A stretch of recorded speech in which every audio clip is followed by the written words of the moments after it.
The Nutcracker Ballet has captivated audiences with its graceful choreography, enchanting score, and larger-than-life stage productions since it debuted in 1892, more than 130 years ago. But over the many decades, this Russian ballet has grown from a nostalgic Christmas classic to a big moneymaker for ballet companies, including across the U.S. So let's talk more about popular holiday entertainment. And for that, we're joined for his insight by Anthony Chan, former Chief Economist at JPMorgan Chase and Company.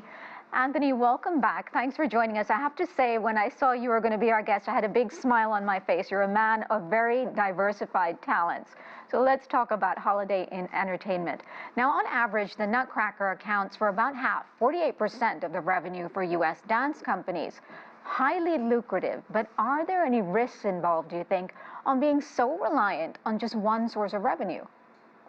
Well, I think that it's not dissimilar to the way retailers behave. Retailers generate a significant amount of their revenues in November and December. So that's just a fact of life. And I think that they've certainly put all their energies and their marketing efforts to benefit from that.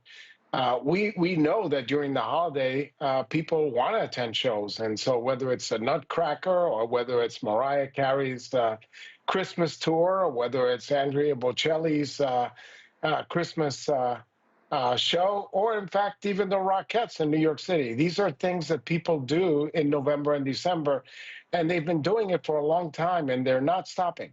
Yeah, and it's all supply and demand, right? And the package is at about $350 for, a ticket for, the show, the Nutcracker. But you and I both know when it's the season time, you can pay much more than that for a ticket. Let me ask you this. What other ballet productions are popular? Swan Lake is something that comes to mind. And how popular are ballets compared to other holiday shows and sporting events, do you think? I think that during this holiday season, they are front and center, Karina. And in fact, you're correct. This is something that people kind of forget what the price is because they're all caught up in the holiday season and they just tend to spend a little bit more.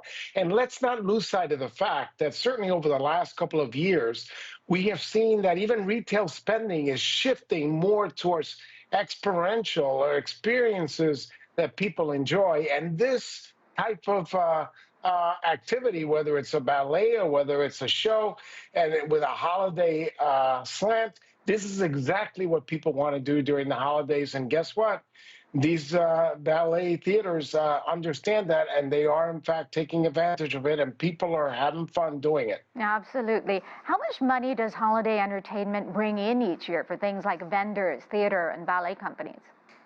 It's a significant amount. Just to give you some example, Karina, we know that holiday spending is going to be about 3% growth year on year. But if you look at experiences, they're growing at 16%. So that means that these type of shows, it means that other things that people enjoy, traveling and things like that, they're capturing a much bigger and growing share of that retail wallet during the holiday spending. So it is getting bigger and bigger. And the fact that inflation is starting to sort of slow down a little bit is very encouraging because on a real adjusted basis, these are real significant numbers. And Anthony, people are still spending money, as you say, on holiday shopping this year, despite those higher prices, because inflation is starting to come down just a little bit. But how much are they allocating to holiday entertainment, do you think, with families and friends versus going out and buying gifts? They are allocating a much bigger share to these experiences and spending time with family, spending time with friends. It is, in fact, the way that the world is shifting, or the way U.S. consumers are shifting right now. And keep in mind that in this kind of an environment where inflation has picked up, people are being a little bit more careful about how they spend. And then another interesting point, Karina, is that you have a tale of two cities.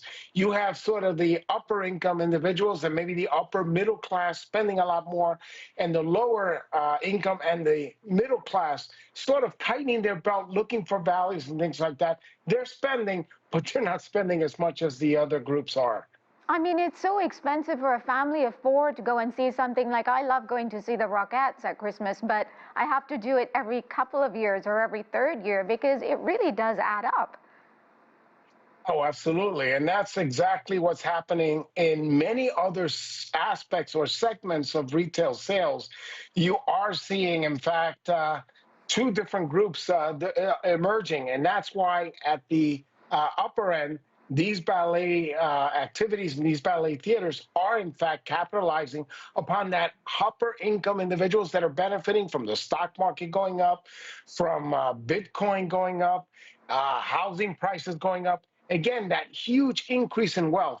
One of the things you've seen in recent years since the pandemic is that you've seen a surge in wealth of about $54 trillion based on Federal Reserve data. Guess what? That's not really trickling down to the lower income individuals, but those individuals that are benefiting from that, guess what they're doing? They're going to the Rockettes and they're going to the Nutcracker and they're going to see all these other shows that we mentioned at the beginning of the show. Because again, I don't want to say money is no object, but it's less of an object. And then if you can't see it in person, there's always video on demand, right? Anthony Chan. Absolutely. Thank you so much for your time and happy holidays to you. Happy holidays.